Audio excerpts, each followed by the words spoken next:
et on verra bien à la rentrée de septembre si on peut les reprendre en présentiel. Donc, cette conférence-là, elle est en partenariat avec le PHE, l'École pratique des hautes études. Et c'est la dernière du cycle pour cette année scolaire et le cycle reprendra en septembre avec 6 nouvelles conférences et on espère qu'on vous y verra.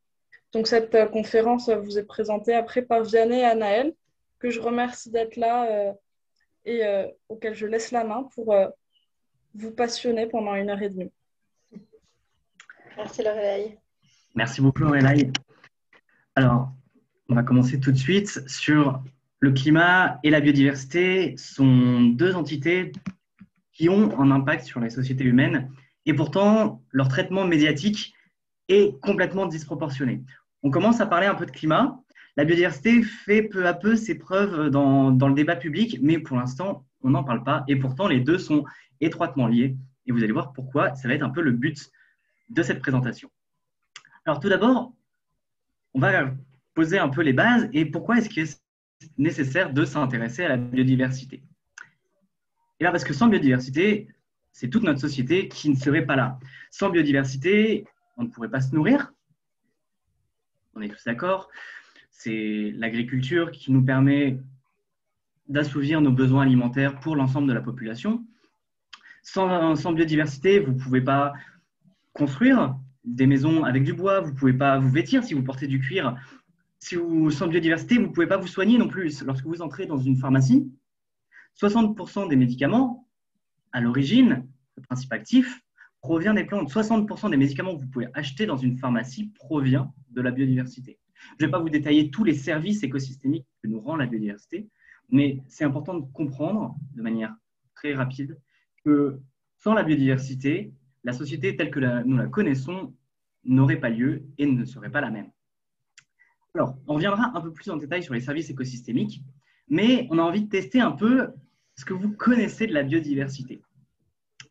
Est-ce que vous avez conscience qu'aujourd'hui, la biodiversité s'érode et pourquoi? Alors, je vous invite à aller sur le site Mentimeter, donc menti.com, et de rentrer le petit code qui est là. Je peux vous l'envoyer également sur le chat. Et n'hésitez pas à venir mettre à mettre le petit code et on va lancer la présentation. L'idée, c'est de voir un peu vos connaissances, voir comment est-ce que vous vous sentez par rapport à la biodiversité. Est-ce que vous savez ce qui se passe aujourd'hui? Ça fonctionne pour tout le monde?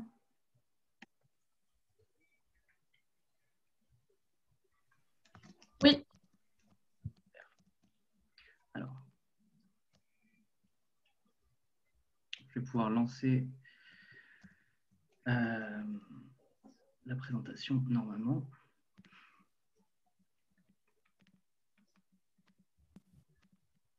La première question que je vais vous poser, normalement, vous voyez quelque chose là? Ok. En moyenne, les populations, la première question, en moyenne, les populations des espèces ont diminué de combien de pourcents depuis 1970? Alors, je vous laisse répondre. On voit les pourcentages qui arrivent au fur et à mesure.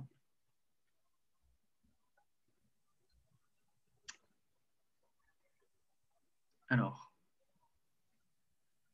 selon vous, les populations d'espèces, hein, c'est-à-dire que vous prenez une espèce et vous regardez le nombre d'individus dans cette espèce, selon vous, de combien de pourcentage a diminué cette espèce? Donc, bon, vous êtes 3, 4 à répondre, 46%, 68% ou 22% de diminution de la population. Je vous laisse encore une petite minute pour répondre. En moyenne, ça veut dire que sur toutes les espèces, aussi bien les insectes que les vertébrés, que les poissons, les populations ont diminué, attention, en effet, de 68%. Bon, vous avez été 50% à répondre correctement, mais ça veut dire que depuis les années 70, et c'est juste énorme, il faut bien le prendre en compte, l'homme a été responsable de la disparition d'à peu près 68% de la biomasse animale, techniquement. Du coup, deuxième question que j'ai envie de vous poser, si ça fonctionne. Oui. Quelle proportion d'oiseaux a disparu depuis les années 90? Alors, là, on a regardé un peu, la première question, c'était vraiment sur toutes les espèces. Donc, on voit que sur toutes les espèces, on a 68% qui ont disparu. Mais alors, si on se réduit juste aux oiseaux, qu'est-ce que ça donne? À votre avis, quelle proportion d'oiseaux a disparu?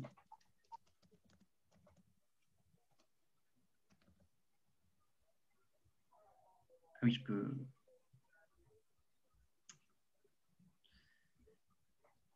Alors, vous êtes plusieurs à dire 40%. Il y a une personne qui dit 30%. Et la deuxième solution, qui est 20% des oiseaux qui ont disparu, n'a aucune réponse pour l'instant. Alors, la réponse, en effet, vous avez un peu surestimé le truc. Il n'y a que 30% des oiseaux qui ont disparu depuis 1990. Que ça reste énorme quand même. Ça veut dire que vous avez, si dans les années 70, vous aviez 12 oiseaux, et bien aujourd'hui, vous n'en avez plus que 8. Ça veut dire que vous avez un oiseau sur 3 qui a disparu. Alors ça veut dire quoi disparaître? On va revenir au slide, et merci beaucoup d'avoir participé à ces petites questions. L'idée, c'était un peu de mettre une petite dynamique dans... Alors du coup, ça a cassé complètement mon... Qu'est-ce que vous voyez là? Vous voyez plus... Vous voyez le grand écran ou pas? On voit tout ton écran là. On voit tout mon écran. Ok, alors je vais juste repartager. Ouais. On partage. Hop.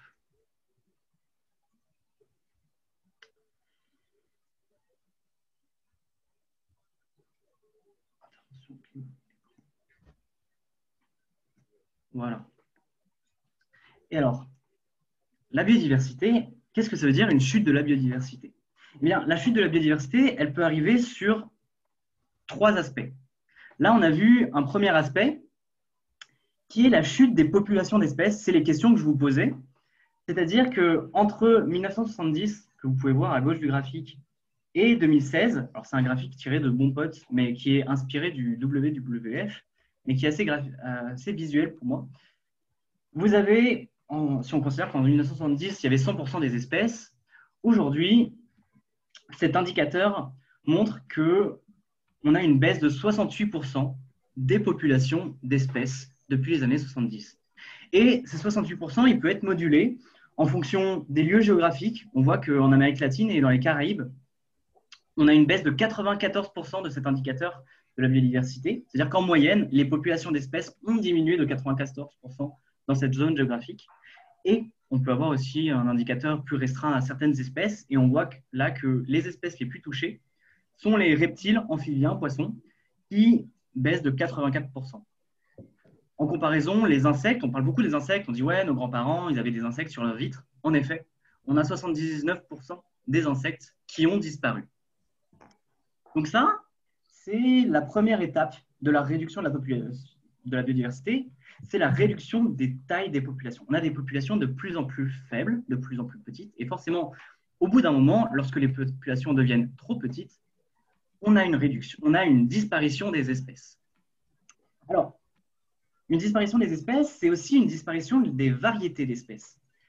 Aujourd'hui, si vous regardez en proportion quel poids pèse l'homme et son bétail par rapport à l'ensemble des vertébrés de la planète, eh bien, vous vous rendez compte que les humains, c'est 34% de la biomasse des vertébrés, que le bétail, c'est 62% des vertébrés, du poids des vertébrés, et seulement 4% de la biomasse restante sont les espèces sauvages.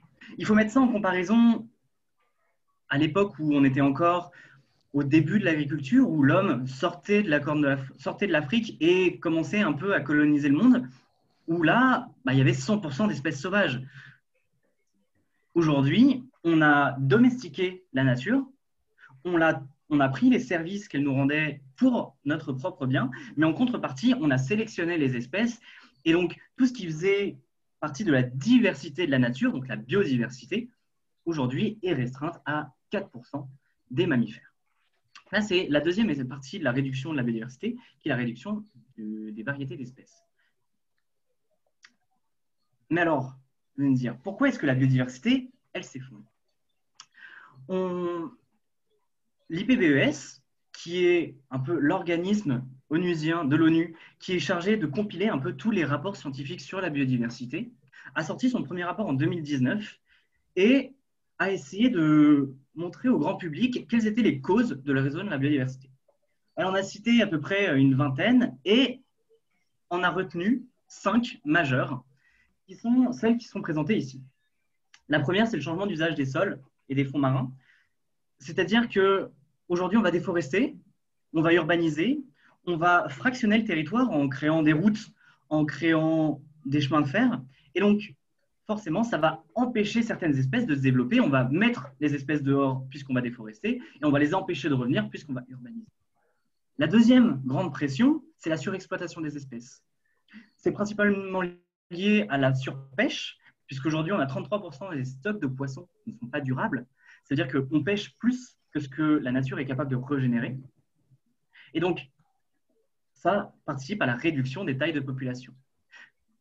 La quatrième pression, c'est la pollution plastique que tout le monde connaît, mais aussi la pollution des rivières, la pollution des sols. La cinquième grande pression, c'est les espèces exotiques envahissantes. Alors, c'est quoi les espèces exotiques envahissantes? C'est vous allez dans un pays, vous trouvez une espèce mignonne, vous la ramenez chez vous. Sauf que cette espèce, elle n'a pas de prédateur, donc elle se développe et elle va prendre la place d'autres espèces qui étaient là en prenant leur nourriture et elle va chasser d'autres espèces qui arrivaient à s'autoréguler sans forcément avoir besoin d'autres prédateurs. Et donc, ça va perturber les écosystèmes. Mais la pression dont on va vous parler aujourd'hui, c'est le changement climatique. C'est la troisième grande pression selon l'IPBES, donc celle qui arrive pas en pôle position pour l'érosion de la biodiversité, mais qui arrive quand même en troisième position, donc c'est non négligeable, c'est le changement climatique. Vous le savez, on est à plus 1,2 degré depuis 1850 en termes de climat. Et ce changement climatique a un impact sur la biodiversité. Alors, comment est-ce que le changement climatique affecte la biodiversité? Tout d'abord, regardons un peu la menace du climat. Le GIEC, donc le GIEC, vous voyez ce que c'est l'organisme onusien chargé de regarder ce qui va se passer d'un point de vue du climat sur la société et la biodiversité, mais vraiment de regarder l'impact du climat. Dans son dernier rapport, il montre que si vous prenez des populations, vous allez avoir certaines populations qui vont avoir du mal à vivre, puisque le changement climatique va faire se déplacer les zones climatiques optimales pour ces populations. Et donc, certaines populations ne pourront plus vivre correctement. Là, les chiffres que je vous montre, c'est le pourcentage d'espèces dont plus de la moitié de la population aura perdu son aire climatique optimale. Ça veut dire que si vous prenez les insectes vont se déplacer. Vous aurez donc 18% de ces insectes qui seront obligés de se déplacer, puisque l'aire où ils étaient présents n'est plus adaptée à leur organisme. Et ça peut être bien plus problématique pour certaines autres espèces. Prenez par exemple, dans les montagnes, une espèce, et typiquement l'Edelweiss, qui a besoin d'un certain niveau climatique pour vivre, se reproduire et sortir chaque année. Si votre aire climatique évolue, eh bien, votre Edelweiss, chaque année, va pousser et se reproduire plus haut dans la montagne. Vous voyez bien qu'au bout d'un moment, puisque plus on est haut dans la montagne, plus il fait frais, vous allez bien voir qu'à un moment, cette limite va être atteinte, puisque l'Edelweiss va arriver en haut de la montagne, et lorsque l'aire optimale climatique aura dépassé le haut de la montagne, l'Edelweiss ne pourra juste plus se reproduire.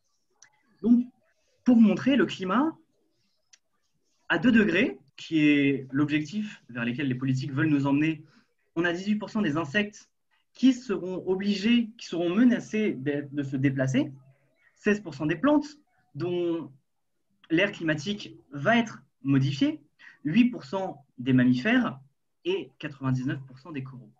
Alors vous voyez bien que c'est assez inégal puisque une plante et un corail ne se déplacent pas à la même vitesse que les vertébrés ou les insectes. Et ces chiffres sont encore plus alarmants lorsqu'on regarde à plus 3,2 degrés. Plus 3,2 degrés, c'est vraiment la fourchette basse de là où finalement les politiques nous emmènent actuellement, même avec toutes les mesures qu'on est en train de prendre. À plus 3,2 degrés, on a à peu près la moitié des insectes qui sont menacés, dont l'aire de vie est menacée, dont l'habitat est menacé, 44% des plantes, 26% des vertébrés, et les coraux, de toute façon, au-delà de 3 degrés, n'espérez plus en voir. Et alors, se déplacer, ça nécessite donc de changer d'endroit. Puisque les zones climatiques se déplacent, les espèces vont se déplacer avec. Le problème, c'est que certaines espèces ne se déplacent pas de la même manière. On voit que, donc, en Europe, dans le nord de l'Europe, il y a 30 ans, et entre il y a 30 ans et aujourd'hui, les populations de papillons se sont déplacées de 37 km vers le nord. Les oiseaux se sont déplacés d'une centaine de kilomètres, là où le climat se déplace sur ces 30 dernières années d'à peu près 250 km vers le nord. Ce sont les lignes climatiques, donc les aires climatiques habitables qui se déplacent vers le nord. Mais certaines populations ne peuvent pas se déplacer, je le disais. Prenez par exemple les espèces insulaires, les espèces qui vivent sur les îles. Vous allez avoir certaines populations qui ne pourront pas franchir les deltas, franchir les mers, franchir les océans. Donc, elles seront vouées à disparaître ou à s'adapter. Le problème, c'est que ces espèces, elles sont souvent endémiques des îles. Et donc, si vous changez leur climat, vous perdez une espèce et vous ne pourrez plus la récupérer à un autre moment. Je vous parlais des espèces d'altitude tout à l'heure, les Edelweiss, c'est le même problème. À un moment, votre Edelweiss va arriver au sommet et ne pourra plus se déplacer, en tout cas monter en hauteur. Certains poissons migrateurs ne pourront plus rejoindre leur lieu de production, faute des températures des rivières qui soient acceptables, puisque le changement climatique donne aussi un impact sur la température des rivières. Et donc, s'il fait trop chaud, les poissons ne s'aventurent plus dans ces eaux-là. Et donc, les poissons migrateurs, notamment, ne peuvent plus changer d'endroit pour aller au lieu là où ils sont censés se reproduire. Et au-delà de la zone climatique, si les espèces arrivent à se déplacer, qu'est-ce qui se passe? Eh bien, elles peuvent devenir invasives. Ça veut dire que, c'est ce que je vous expliquais tout à l'heure, elles vont arriver dans un endroit où ça se trouve, elles n'auront pas de prédateurs. Ou si les prédateurs ne les suivent pas, elles vont pouvoir se développer et donc prendre la place d'autres espèces, prendre la nourriture d'autres espèces. Mais ça se trouve, leur propre nourriture ne va pas se déplacer. Si c'est des herbivores qui doivent se déplacer d'une autre région, ils vont se déplacer plus vite que la végétation, qui se déplace à peu près d'1 kilomètre toutes les décennies, puisque pour faire se déplacer une forêt, il faut du temps. Donc, elles vont mourir de faim. Enfin, la troisième grande cause, que peut-être vous connaissez bien, c'est qu'elles transportent des maladies. Vous avez tous l'exemple du moustique tigre qui s'est déplacé depuis les zones chaudes asiatiques jusque maintenant en Europe, avec le changement climatique et toute la mondialisation qui vient de notre fait également, mais elle transporte des maladies et donc participe à la propagation des maladies. Voilà, ça c'était pour la biodiversité qui se déplace. Mais si le climat se change, eh bien la biodiversité peut également s'adapter. Et pour s'adapter, il y a des mécanismes intéressants. Certaines espèces n'ont pas besoin de se déplacer. C'est le cas des arbres qui arrivent à fleurir et donc faire des bourgeons plus tôt qu'avant. Alors, on se dit, bon, ça va, les arbres, ils arrivent à s'adapter. Oui, mais le changement climatique, on le sait, c'est pas qu'un problème de chaleur, c'est pas qu'un problème d'augmentation des températures. C'est aussi un problème de dérégulation du climat. Et donc, on va avoir des pics de chaleur, tout comme on va avoir des pics de dérégulation des périodes de gel. Et donc, c'est ce qui s'est passé cette année, notamment avec les cultures qui ont été sévèrement attaquées par les périodes de gel. C'est que la végétation va fleurir plus tôt, mais elle va être plus rapidement soumise et en danger par les périodes de gel. Je vous ai mis à droite un petit gobe-mouche noir. Alors, le petit gobe-mouche noir, c'est très intéressant comme petite histoire. C'est un oiseau migrateur qui traverse le Sahara tous les ans. Et lorsqu'elle arrive en Suisse, le gobe-mouche noir, elle mange des chenilles. Et la nature fait bien les choses, c'est que lorsqu'elle termine tout son cycle de migration, elle arrive en Suisse au moment où les chenilles éclosent et sortent de leurs œufs. Le problème, c'est qu'avec le changement climatique, eh bien, la période de reproduction des chenilles a été modifiée. Et alors, le gobe-mouche noir, c'est quand même un long trajet de traverser le Sahara pour revenir ensuite en Suisse, raccourcit chaque année ces périodes de migration, mais n'arrive pas à les raccourcir suffisamment pour aller attraper toutes les chenilles qu'il faut pour se nourrir et surtout nourrir tous les petits bébés gobe-mouche noir qui vont arriver pendant la période de reproduction. On observe donc une réduction de la population de gobe-mouche noir à cause du changement de période de reproduction des chenilles. D'autres éléments marquants liés au changement climatique, vous avez un cycle de croissance des poissons qui est accéléré, donc ils vont grandir plus vite, mais vu qu'ils grandissent plus vite, ils vont rétrécir, être plus petits en moyenne, donc ils vont grandir plus en termes d'âge, donc ils vont être matures plus vite, mais ils ne vont pas arriver à terme suffisamment rapidement, et donc on observe un rétrécissement des populations de poissons en général dans le monde. Un autre fait marquant, c'est que certains poissons deviennent mâles, certaines tortues deviennent femelles, puisque le sexe de ces animaux-là dépendent, pour un certain nombre d'entre eux, de la température de leur habitat. On pourrait citer des exemples comme ça à l'appel de l'adaptation de la biodiversité, mais on va s'intéresser quand même un peu maintenant à l'homme et comment est-ce que le climat affecte la biodiversité et affecte l'homme.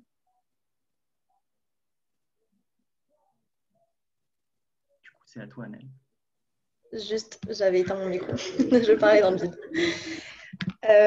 Donc du coup, dans cette nouvelle partie, on va voir un peu toutes les conséquences de ces changements sur les sociétés humaines, puisque pour nous, c'est un peu la double peine. On va avoir à la fois les conséquences directes du changement climatique sur nos sociétés, et aussi les conséquences du changement climatique sur la biodiversité, et du coup, par répercussion sur les sociétés humaines. Donc sur ce petit schéma, vous avez, bon, on en a déjà parlé, mais un petit récapitulatif justement de ces conséquences. On voit bien que la biodiversité est essentielle pour nous parce que des écosystèmes avec une biodiversité en bonne santé va avoir un bon fonctionnement, les espèces vont pouvoir remplir leurs fonctions dans l'écosystème. Et grâce à toutes ces fonctions écosystémiques, on va pouvoir maintenir tout un nombre de services écosystémiques que vous avez déjà évoqués, Vianney. Et on peut directement relier ces services écosystémiques à des composantes de notre bien-être. Donc, comme on l'a dit, ça va être pouvoir manger, dormir, notre sécurité, notre médecine, etc. Donc, on est vraiment dépendant de ça. Et sur la slide suivante, on va voir que tous ces services, donc ici, ils sont listés au nombre de 18. Sur ces 18 services écosystémiques, seulement 3 sont prévus d'être potentiellement en augmentation dans les 50 prochaines années. Tout le reste sont voués à diminuer. Après, on a des disparités au niveau régional. Donc, vous voyez par exemple que sur certains, ils vont diminuer à l'échelle globale. C'est-à-dire que tout le monde va être perdant. Pour certains autres, ils vont, selon les régions, augmenter ou diminuer. Donc, par exemple, c'est des services liés à la production. Donc, par exemple, sur la production de bois, il y a certains écosystèmes qui vont, entre guillemets, bénéficier du changement climatique, qui vont se retrouver dans des conditions un peu plus favorables et du coup, qui vont pouvoir augmenter dans certaines régions. Mais ça va être au détriment d'une perte dans d'autres régions où le climat, lui, va changer de manière défavorable à la production de ce service. Donc, voilà, tous ces services écosystémiques vont globalement diminuer et avoir des répercussions fortes pour les êtres humains. Tu peux passer à la slide suivante. Donc, qu'est-ce que ça va faire pour nous, globalement? Ça veut dire que nos sociétés, elles vont devenir davantage vulnérables. On va voir un exemple de cette vulnérabilité un peu plus concret en regardant comment le changement climatique peut affecter le secteur agricole et le secteur des pêcheries, qui sont, vous imaginez bien, complètement fondamentales pour maintenir notre sécurité alimentaire à l'échelle mondiale. Donc, pour revenir un peu sur cette notion de vulnérabilité, ça dépend de 3 facteurs clés. Donc, on a 3 composantes de la vulnérabilité qui sont l'exposition, la sensibilité et la capacité d'adaptation. Donc, l'exposition, en fait, ça va caractériser à quel point le changement va être fort. Si j'ai une perte ou un gain de mon rendement agricole ou de mon stock pêchable, à quel point ce changement est fort, à quel point je perds. Ça va dépendre évidemment des changements environnementaux, de l'augmentation de température, que ce soit de l'air ou de l'eau, des modifications du cycle de l'eau, je pense par exemple à des crues, des événements climatiques extrêmes, des sécheresses, etc., à l'acidification de l'océan pour ce qui concerne les pêcheries. et ce pour chaque région du monde. Et la réponse des écosystèmes à ces changements. Est-ce que ça va être des écosystèmes qui vont être capables de s'adapter à ces changements sans être modifiés? Donc, par exemple, est-ce que j'ai une culture qui est résiliente et je ne vais pas perdre de rendement à cause d'une sécheresse? Ou au contraire, si mon écosystème va totalement collapser, donc par exemple, on peut penser aux récifs coralliens. Si dans mes récifs coralliens, à cause de l'augmentation de température et de l'acidification, les coraux meurent totalement, et bien toute la biomasse de poissons qui dépend de cet habitat, tout cet écosystème va totalement collapser et je serai incapable de faire aucune activité de pêche dans un tel écosystème. La seconde composante, c'est la sensibilité. Donc la sensibilité de la société à un changement, ça va être par exemple des variables comme combien de personnes vont être affectées. Donc combien de personnes sont employées dans ces secteurs, agriculture et pêcherie. À quel point ils en sont dépendants. Donc, par exemple, la proportion de leurs revenus qui sont liés à cette activité. À l'échelle du pays, ça va être à quel point l'économie est dépendante de ces secteurs. D'un point de vue plus pratique, au niveau de la sécurité alimentaire, ça va être quelle est la proportion de nourriture qui est directement liée à la pêche ou à l'agriculture dans le pays. Et enfin, la capacité d'adaptation, ça va caractériser toutes les alternatives possibles pour la société pour se rendre moins dépendante de ces deux secteurs. Et du coup, limiter les dommages subis par les éventuelles pertes. Et du coup, cette dernière variable, elle est directement liée à la richesse du pays, donc au PIB par habitant. Et du coup, ça va être ce mix de ces trois composantes qui va permettre d'avoir une mesure de la vulnérabilité de la société aux conséquences du changement climatique sur l'agriculture et sur les pêches.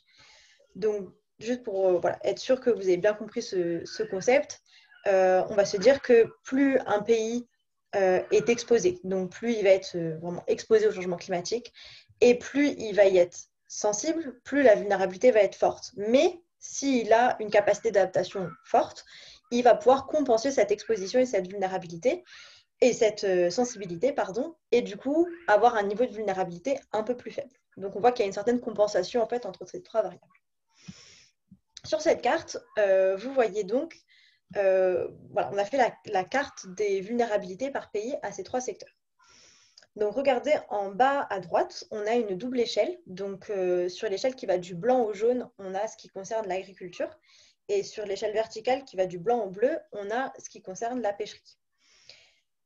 Donc, c'est-à-dire que les pays qui sont en blanc, ça veut dire qu'ils ont une faible vulnérabilité à la fois sur l'agriculture et à la fois sur la pêcherie. Donc, c'est des pays qui ne vont pas avoir de problème pour maintenir leur sécurité alimentaire.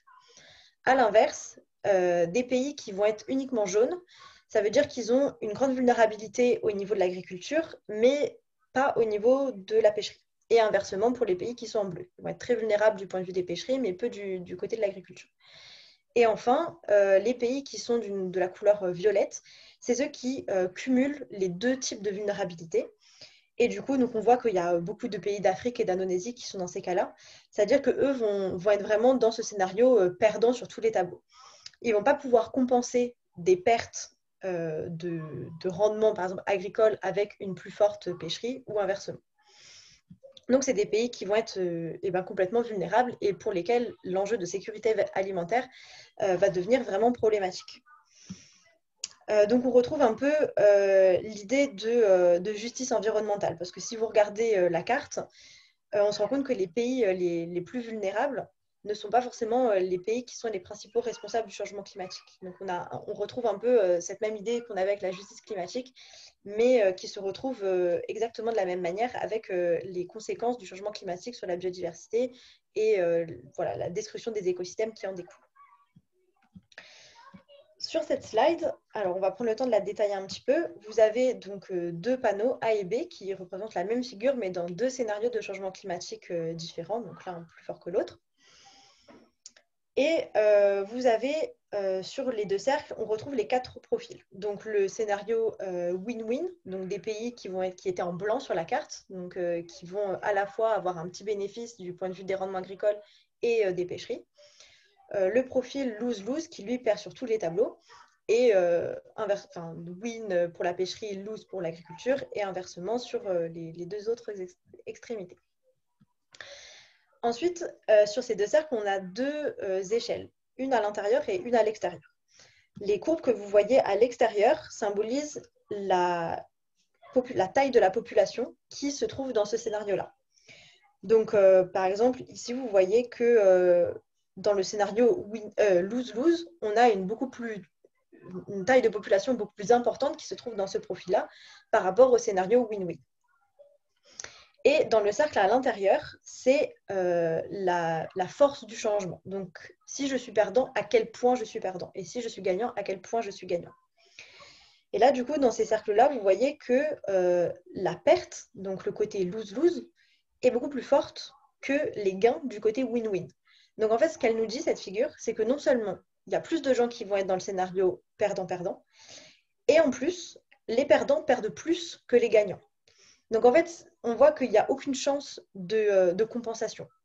Il y a un vrai problème de sécurité alimentaire à l'échelle mondiale généré par le changement climatique parce qu'il n'y a pas de moyen de compenser les pertes de rendement agricole et de pêcherie dans les pays qui vont être touchés de plein fouet par le changement climatique en augmentant les rendements et les pêcheries dans d'autres pays qui, eux, qui bénéficieraient, entre guillemets, du changement climatique. Donc, on ne peut pas régler ce problème-là juste en faisant de l'import-export de nourriture entre différents pays. C'est vraiment à l'échelle mondiale, on va perdre nos capacités de nous nourrir.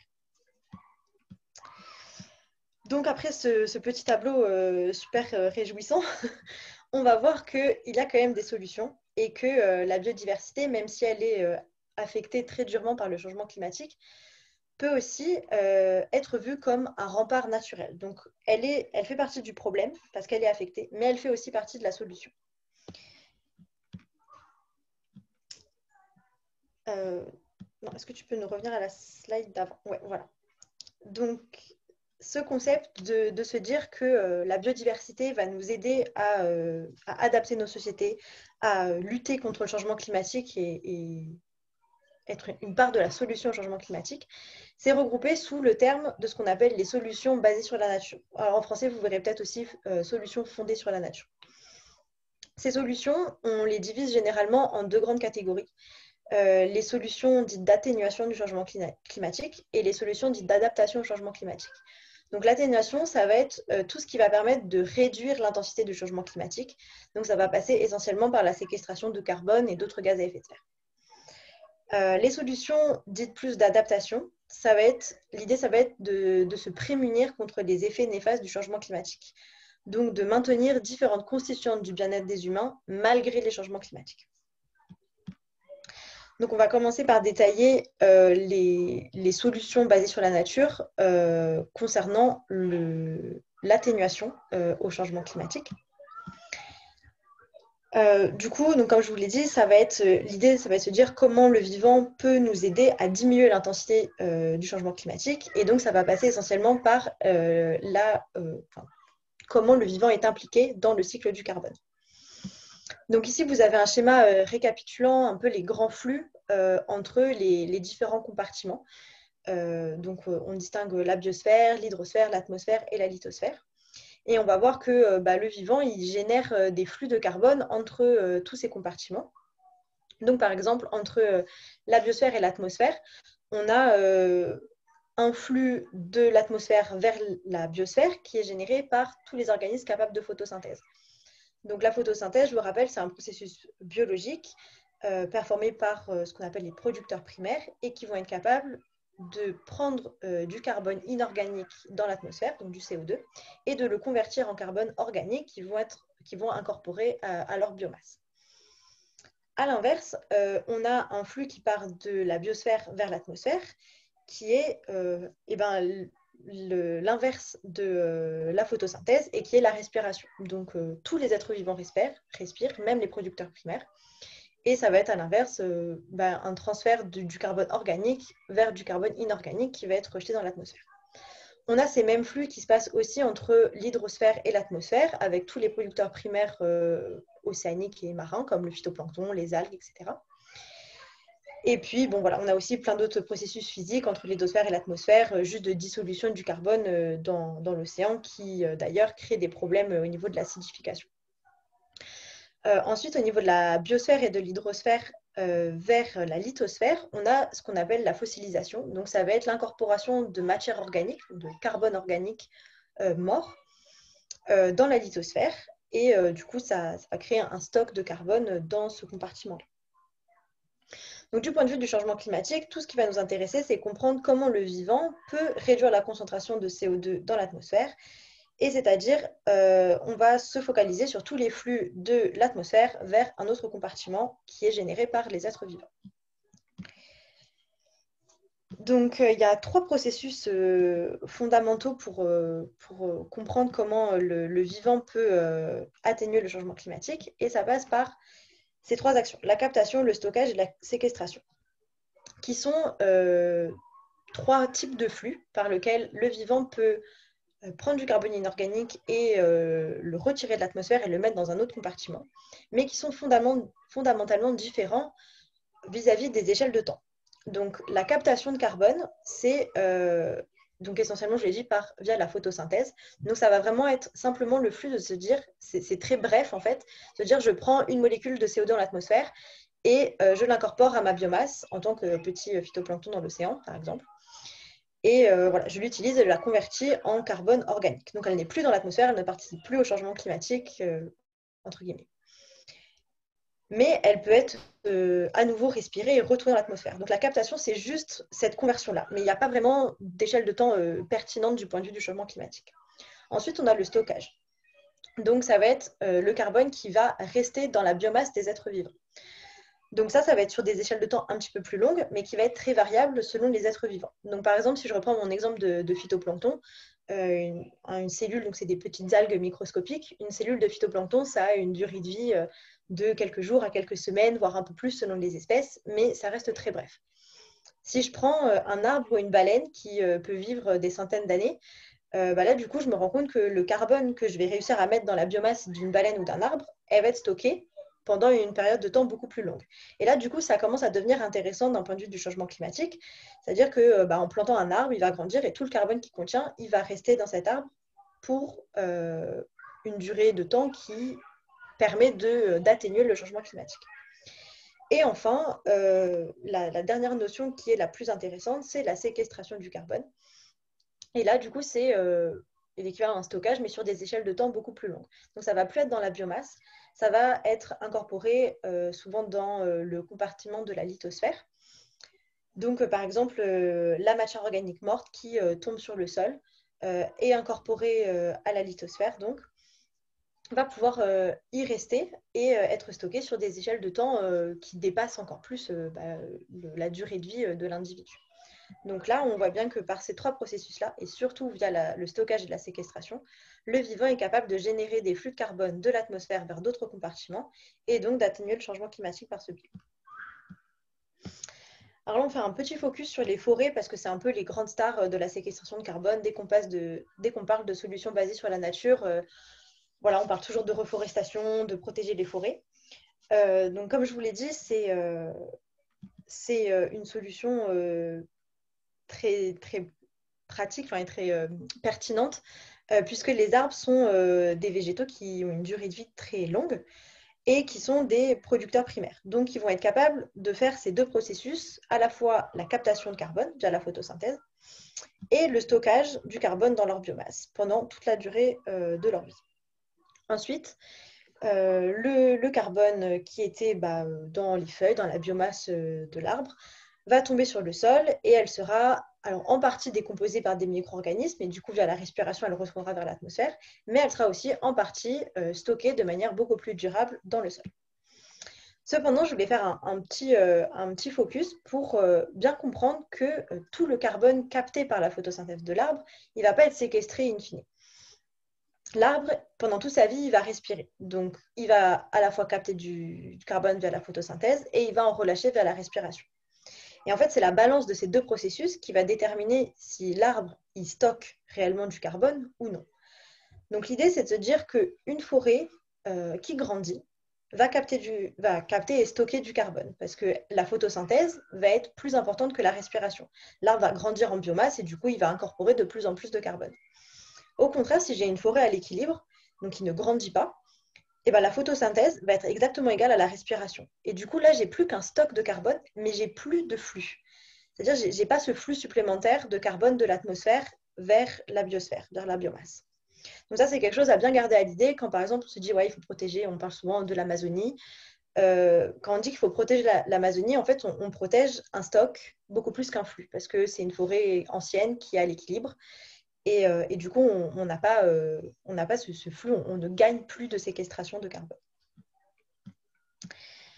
Ensuite, je voulais vous parler un petit peu des écosystèmes marins et côtiers, parce que c'est pas très juste que les forêts, ce soit que d'elles qu'on parle quand on parle de solutions basées sur la nature, alors qu'il y a tout ce qu'on appelle le blue carbone, donc c'est tout ce carbone séquestré par les écosystèmes marins.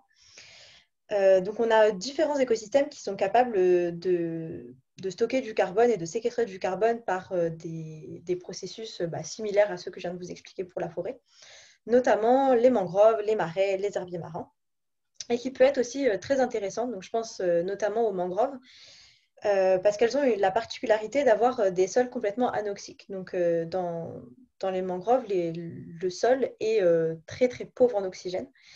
Et du coup, ça, c'est un avantage énorme vis-à-vis du cycle du carbone et pour la séquestration du carbone, parce que ça va permettre de complètement réduire l'activité des micro-organismes dans le sol.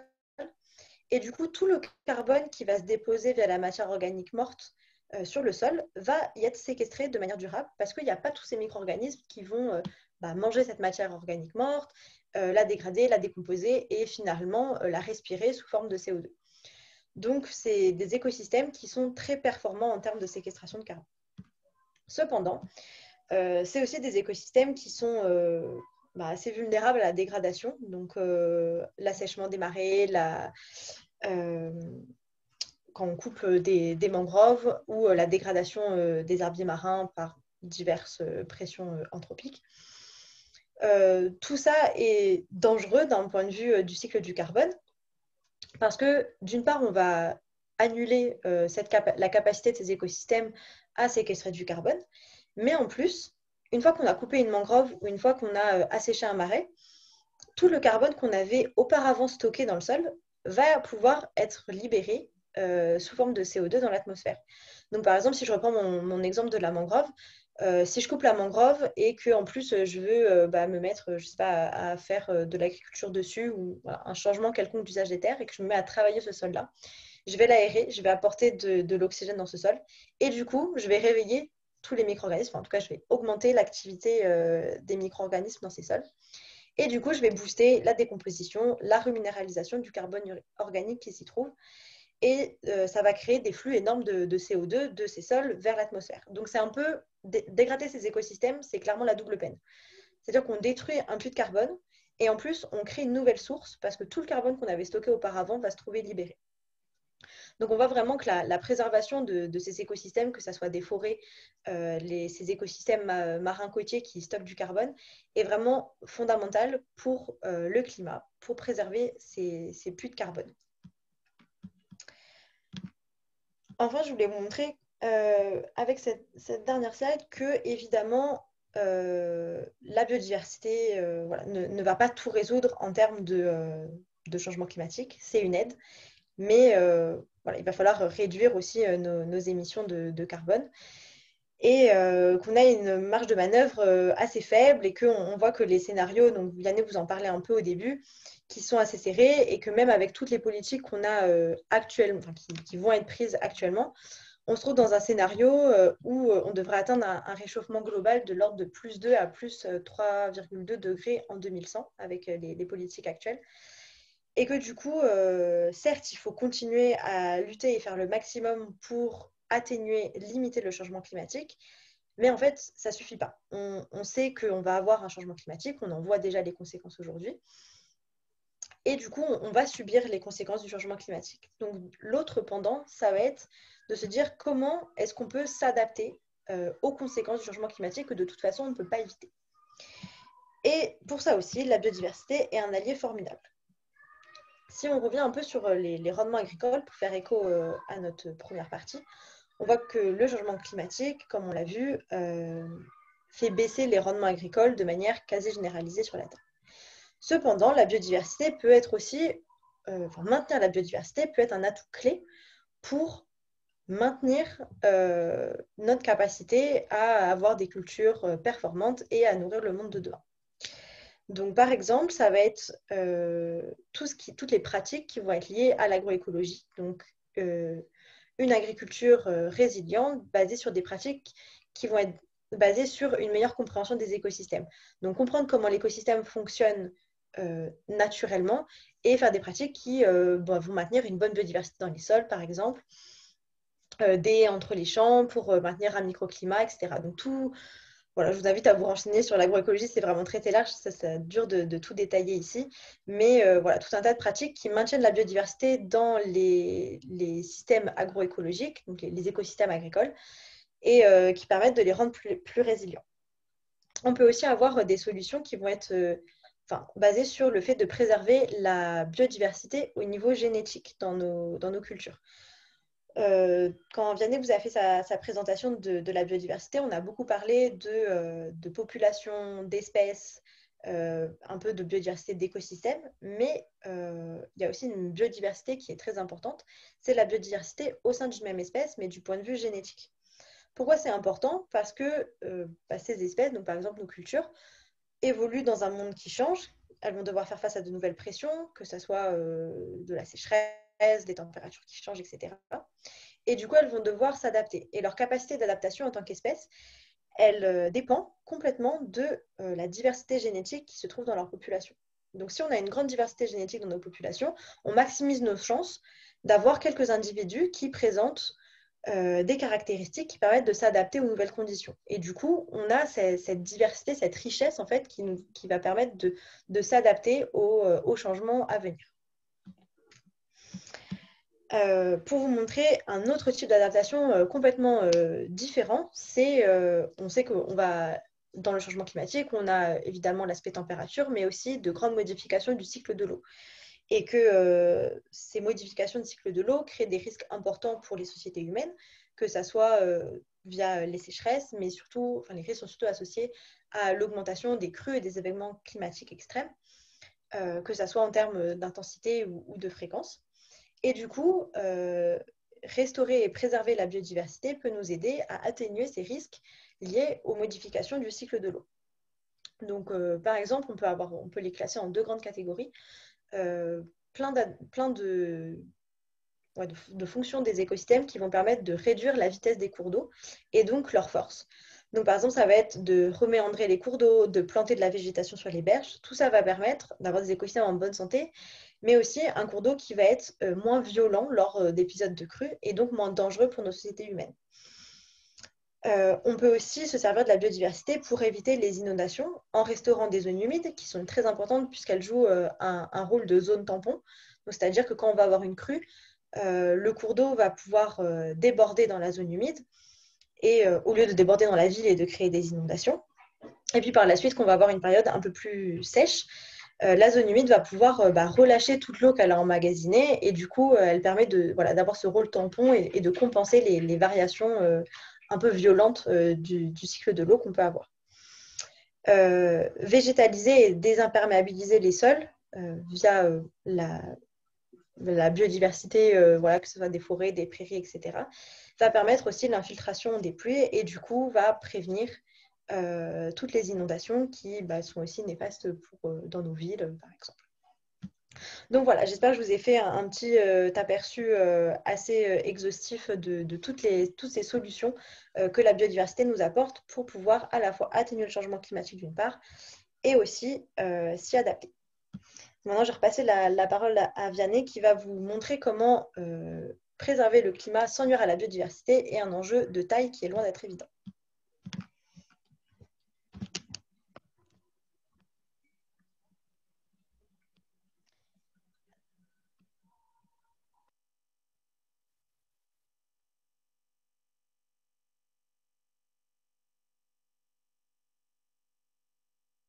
Ouais, Vianney, ouais.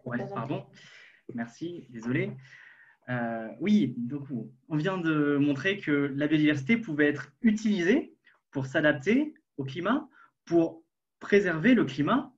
Mais d'un autre côté, les scientifiques et les chercheurs pointent du doigt que certaines solutions pour préserver le climat peuvent aller à l'encontre de la préservation de la biodiversité. C'est d'ailleurs ce qui a été pointé du doigt dans le dernier rapport de l'IPBES, dont on parlait au début, qui disait, mais vous êtes mignons, le GIEC a proposé des solutions pour lutter contre le climat, mais certaines d'entre elles sont très pertinentes et certaines d'autres, au contraire, vont complètement à l'encontre de la préservation de la biodiversité. Alors, pour illustrer un peu ce propos, j'ai envie de vous proposer un petit débat, une petite question sur les OGM. Dans le rapport du GIEC, il est dit que pour s'adapter aux contraintes du changement climatique, les OGM peuvent être une solution qui permettrait de nourrir la population tout en s'adaptant aux contraintes du changement climatique. Alors, je vous invite à aller sur Mentimeter, donc pareil, et à rentrer ce nouveau code. Donc, c'est un nouveau code qui est différent de celui de tout à l'heure. Et je vais donc lancer le Mentimeter ici. Selon vous, les OGM devraient-ils être autorisés ou plus utilisés? Alors, je vous laisse rentrer ce code-là, ou même je peux vous envoyer ça sur le chat. N'hésitez pas à cliquer sur le lien et à venir répondre à la question. Selon vous, les OGM devraient-ils être autorisés ou plus utilisés? Alors, je n'ai pas de réponse encore, mais je vous laisse quelques instants pour répondre. Voilà. Il y a des plus, il y a des moins. On pourra y revenir. Alors, on a une réponse, c'est non à bannir. Alors, est-ce que la personne qui a dit non à bannir veut prendre la parole?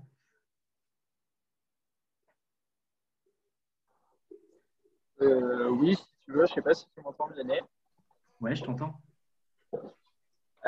Oui, pourquoi bannir? Déjà, d'un point de vue biodiversité, c'est tout simplement un désastre. Et aussi d'un point de vue génétique, tout à l'heure, on a parlé de la génétique des plantes. Elles sont beaucoup moins résistantes à tous les parasites.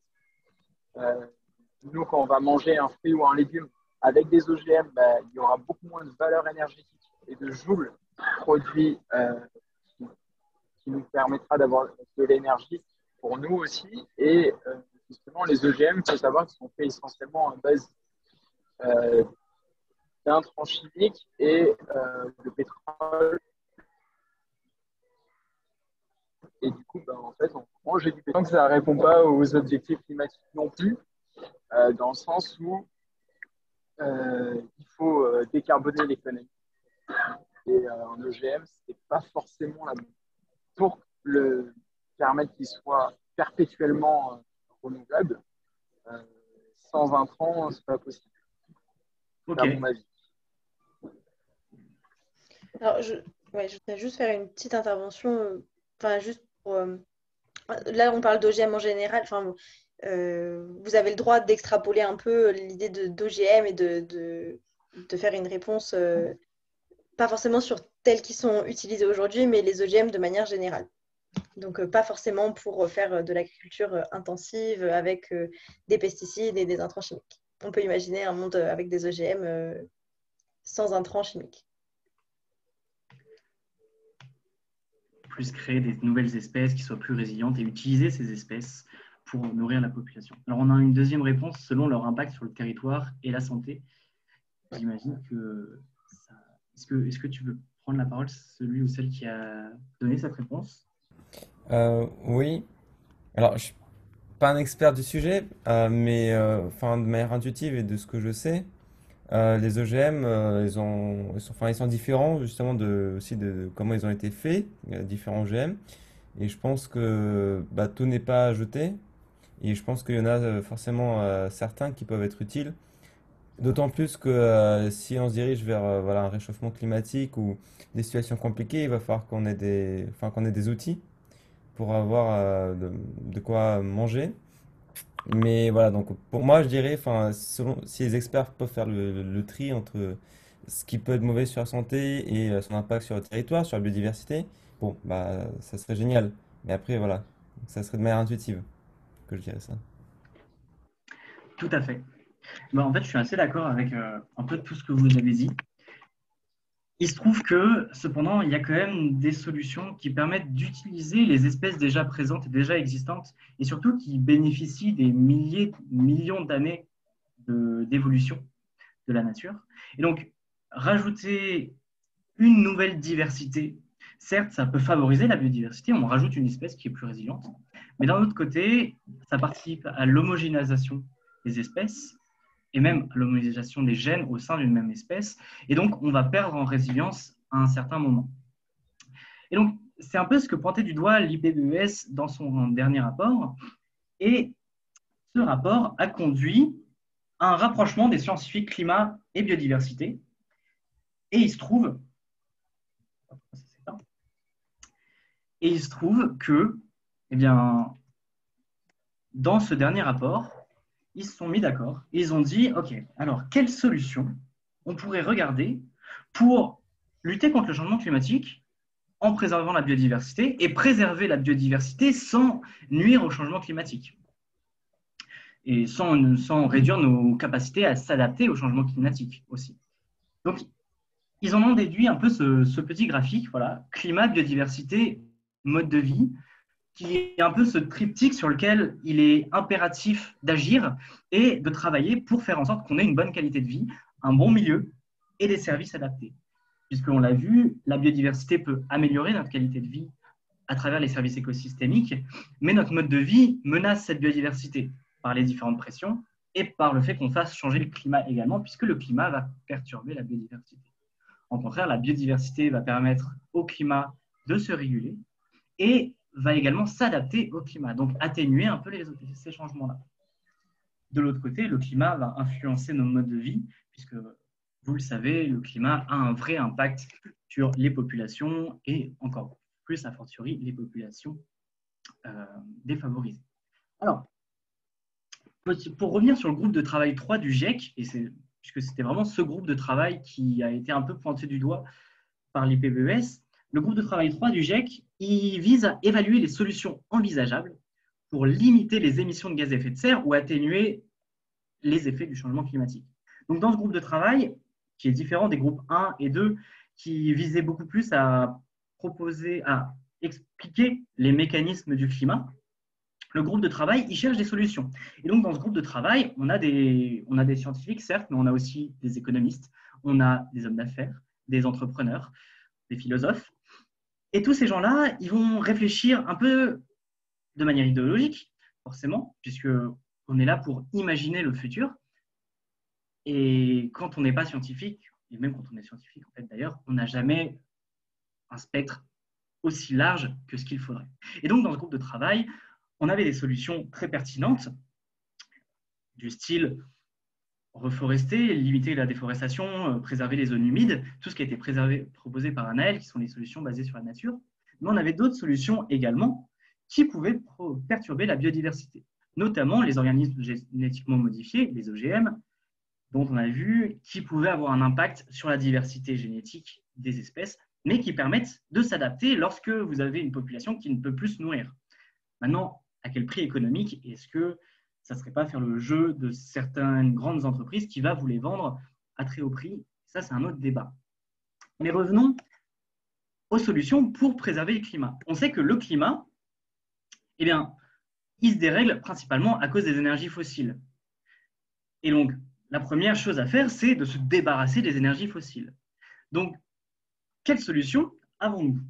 On peut faire de l'éolienne, on peut mettre des barrages hydroélectriques, on peut construire des centrales nucléaires, installer des champs de panneaux solaires ou faire de la culture de maïs pour faire du biocarburant. Le truc, c'est que chacune de ces sources d'énergie a un impact sur l'environnement. En fait, tout ce que vous allez faire en tant qu'homme, en tant que femme, va avoir un impact sur l'environnement.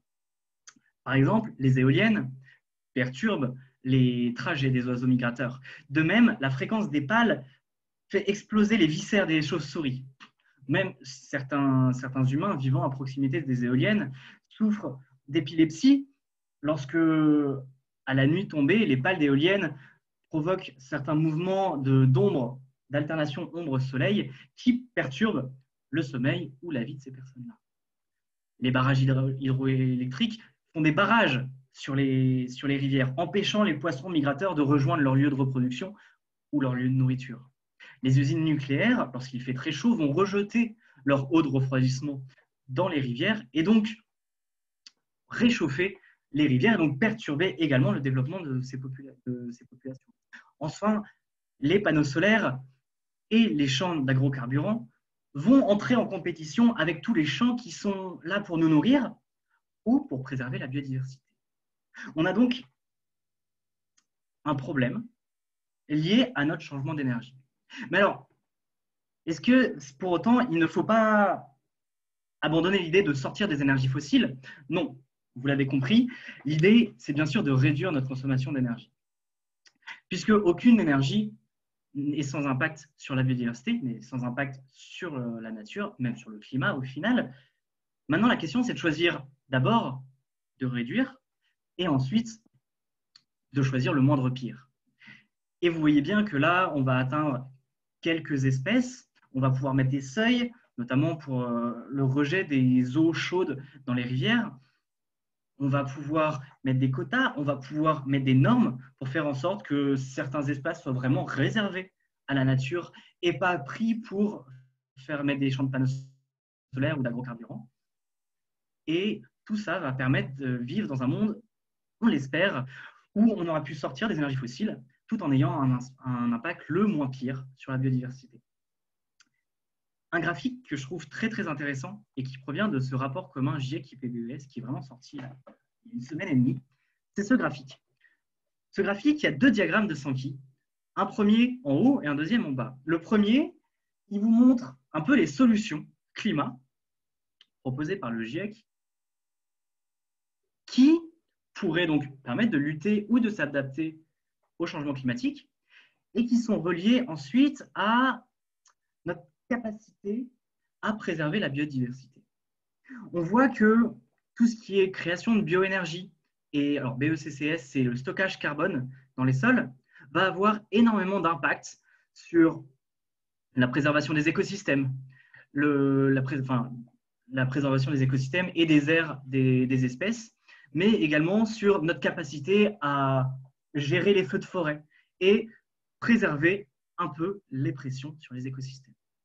A contrario, si vous regardez le diagramme de Sankey du bas, ce sont les solutions proposées par l'IPBES de l'autre côté pour préserver la biodiversité qui pourraient avoir un impact sur notre capacité à s'adapter ou à lutter contre le changement climatique. Et vous voyez que préserver la biodiversité a beaucoup plus d'intérêt pour préserver le climat que l'inverse.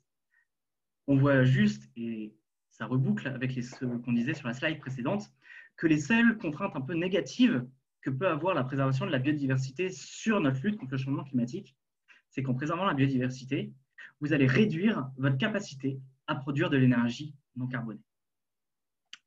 Et donc, à partir de là, on se pose la question, mais du coup, si on veut avoir le beurre et l'argent du beurre, est-ce que la vraie solution ne serait pas la sobriété? Réduire notre consommation d'énergie pour préserver le climat et la biodiversité. Pour ça, il y a des gens très intelligents et très haut placés qui se sont réunis et qui, tous les ans ou tous les 2 ans, se rencontrent et essayent de trouver des solutions pour préserver le climat ou la biodiversité. La COP26, donc, qui est un organisme qui regroupe de nombreux pays dans le monde pour la préservation du climat, se tient cette année à Glasgow. Donc, je vous inviterai vraiment à aller voir ce qu'il s'y passe et à vous y intéresser. Et donc, cette COP, cet événement, se base principalement sur les travaux du GIEC, IPCC en anglais, qui vise donc à préserver le climat et à lutter contre le changement climatique. De l'autre côté, la conférence sur la biodiversité, qui est un peu le pendant de la COP, donc il y a des COP pour la biodiversité, se réunit également tous les 2 ans. Et là, cette année, ça sera à Kunming, en Chine. Et on prévoit que cette COP sur la biodiversité aura un impact à peu près aussi important que l'a eu la COP 21 pour le climat. Et pourtant, la COP 21, on en a beaucoup parlé dans les médias. Le climat, on en parle de plus en plus. Et la biodiversité, pourtant, on en parle encore pas assez. Pourquoi on n'en parle pas assez? Parce que la biodiversité, c'est compliqué à appréhender. On pourrait avoir des centaines de solutions, parce que la biodiversité, ce n'est pas juste les gaz à effet de serre qui vont réchauffer le climat, c'est différentes pressions sur l'homme qui vont impacter plusieurs espèces différentes, qui vont impacter plusieurs services écosystémiques. Mais une fois qu'on aura bien compris ça et que ça sera entré dans le débat public, on arrivera à proposer des mesures complémentaires et efficaces. Pour terminer, cette COP, donc cette convention sur la biodiversité, s'appuie sur les travaux de l'IPBES, qui est donc un regroupement de scientifiques qui épluche un peu tous les rapports scientifiques qui sont sortis chaque année, et donc, plutôt tous les groupes de nombreuses années, et en font un rapport synthétique. Et sur l'IUCN, qui est un organisme qui propose des listes rouges et qui classe un peu les espèces en fonction de si elles sont menacées, en voie de disparition. Vous avez également d'autres organismes qui essayent de regrouper des États pour proposer des mesures.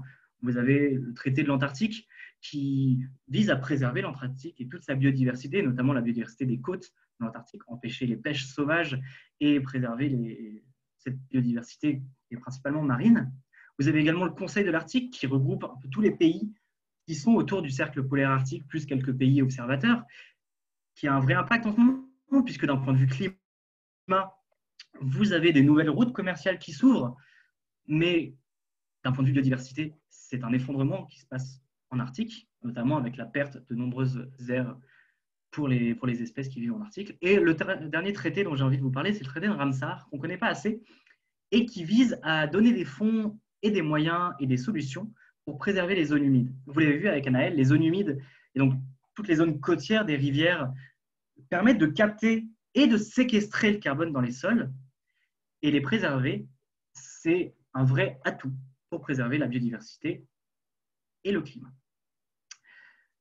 La dernière chose, c'est le lien avec notre mode de vie, c'est le lien avec notre société. Préserver le climat et la biodiversité sont dans les 17 objectifs du développement durable proposés par l'ONU. Et on voit qu'en fait, ce sont des objectifs centraux. Puisque protéger le climat et la biodiversité nous permet de lutter contre la faim, nous permet d'apporter la bonne santé, nous permet de proposer des infrastructures cohérentes et adaptées, nous permet de maintenir la paix entre les populations.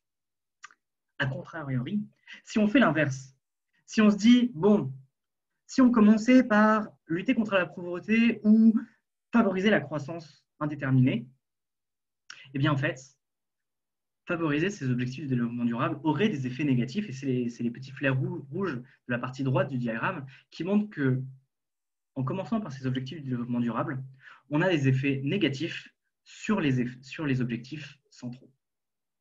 Voilà à peu près, on est à 1h15 de conférence, on peut conclure, je pense, et la biodiversité, vous l'avez compris, est nécessaire, nous est nécessaire. Notre société repose sur elle, mais elle est menacée par le climat. Climat qui peut être atténué ou lutter grâce à la biodiversité, mais attention aux effets rebonds et à ne pas choisir des fausses bonnes solutions. Merci beaucoup pour votre attention. Et si vous avez des questions, on est preneurs. Si vous avez des remarques également, si vous voulez intervenir sur des choses qui n'étaient pas claires, n'hésitez pas. Vous avez la parole.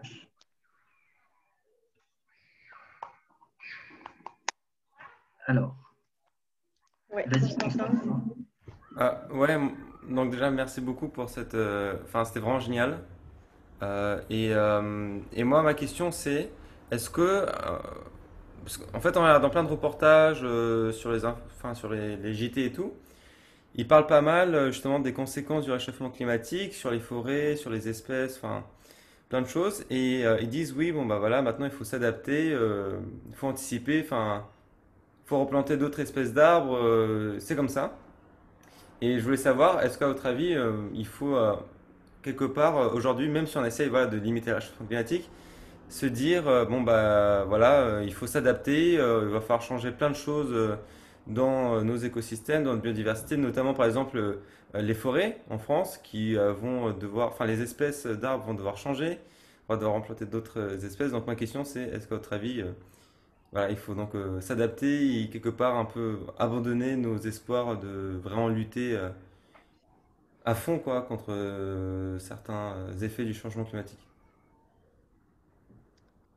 Moi, j'ai C'est une complexe. réponse, mais vas-y, Annelle, je sens que tu as envie de répondre. Ouais, non, enfin, c'est une question complexe, donc j'ai pas vraiment de réponse simple. Ah, bon, moi, le truc que j'avais envie de répondre, c'est que dans ta question, il y a un peu cet aspect de se dire, est-ce qu'il faut préserver à tout prix, dans le sens garder un écosystème tel qu'il était auparavant sans changement climatique, ou alors est-ce qu'il faut maintenir un fonctionnement d'écosystème, mais en l'adaptant, et du coup, il va être différent à cause du changement climatique, et on va pas pouvoir le garder le même.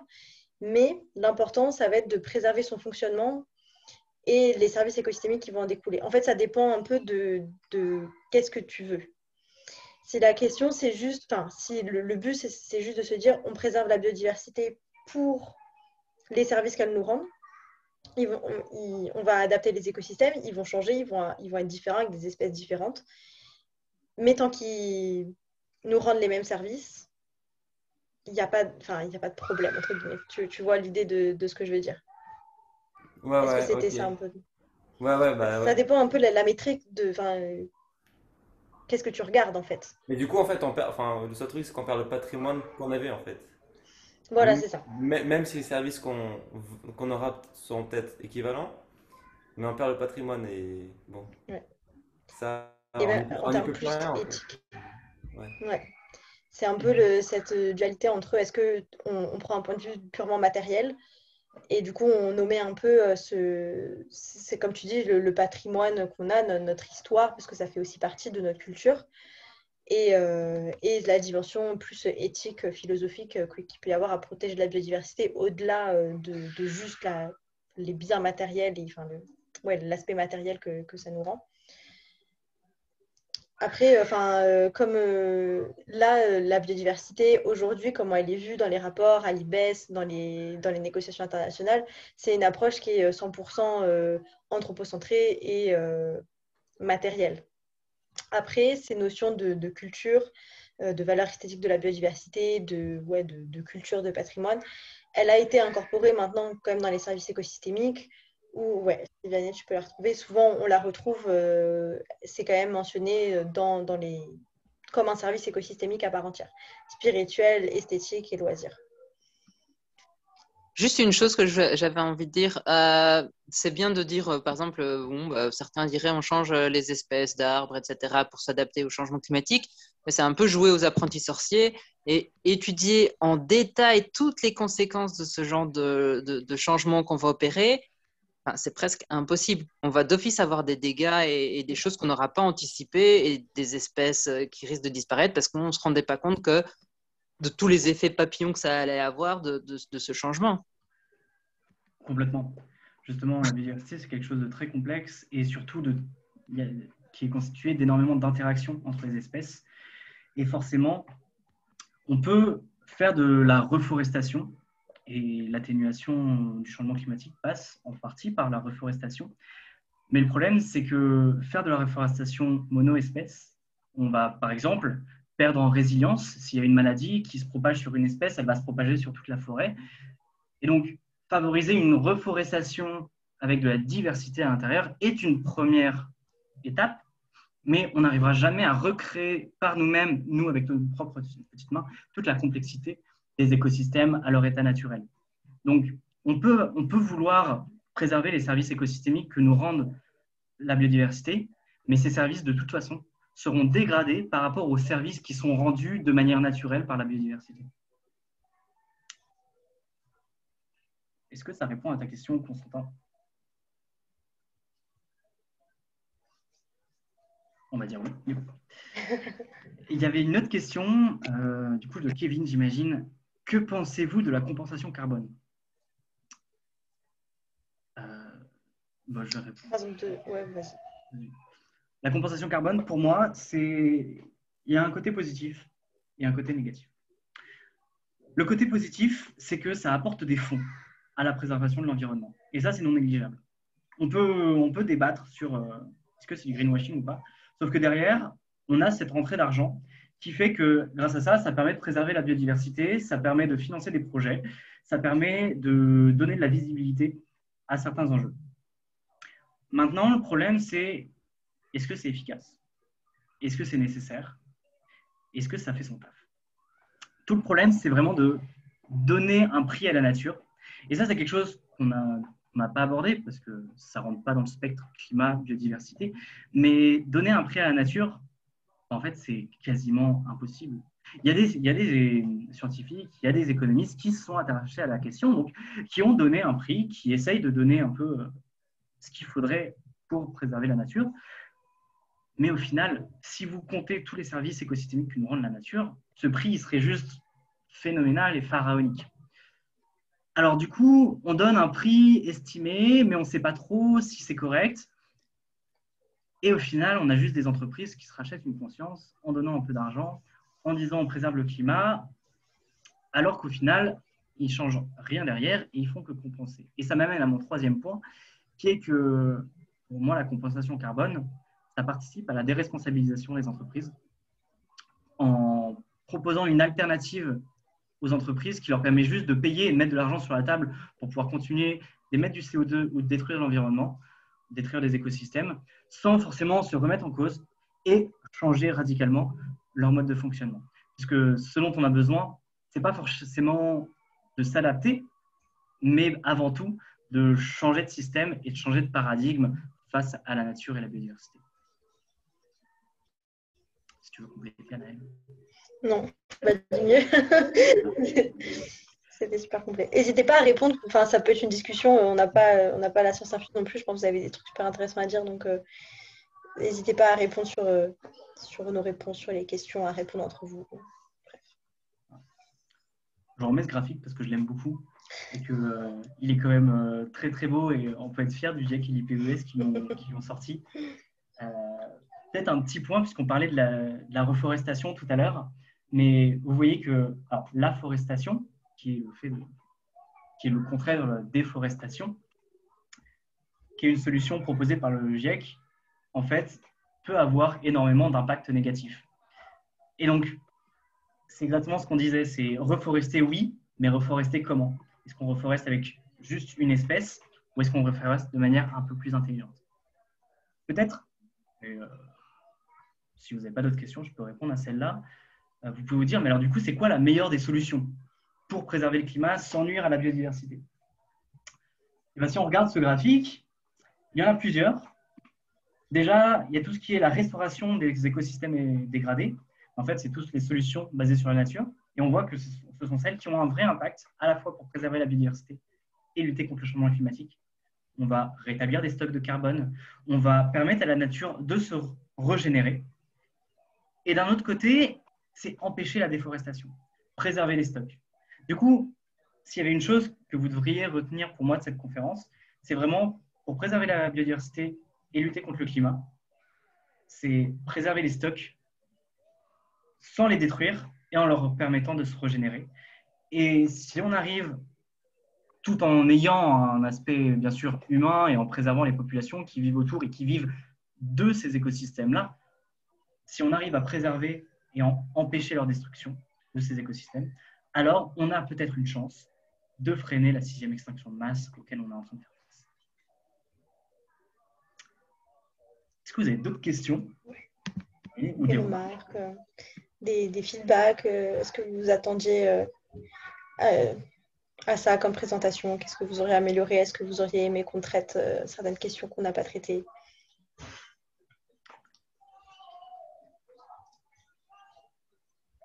Non? Ok. Moi, j'aurais peut-être une dernière question. Vous avez pas mal parlé du GIEC dans votre présentation. Et donc, le GIEC depuis plusieurs années, publie des différentes possibilités de scénarios de transition énergétique dans laquelle la biomasse a une part très importante. Et on sait que la biomasse, qui favorise la monoculture à croissance rapide pour la production d'énergie, va à l'encontre de la conservation de la biodiversité. Et vous avez dit dans votre présentation qu'il y avait une récente prise en compte par les experts du lien climat et biodiversité. Donc ma question, ce serait, est-ce que vous savez si le GIEC prévoit de revoir ces scénarios pour évaluer l'impact de la présence de biomasse sur la conservation de la biodiversité et du coup de revoir ces scénarios en tenant compte de ça? Alors de tenir compte du feedback de Enfin, ce que tu gagnes en produisant de l'énergie avec la biomasse, comment tu le perds en détruisant des écosystèmes et en perdant du puits de carbone. Ouais, c'est ça.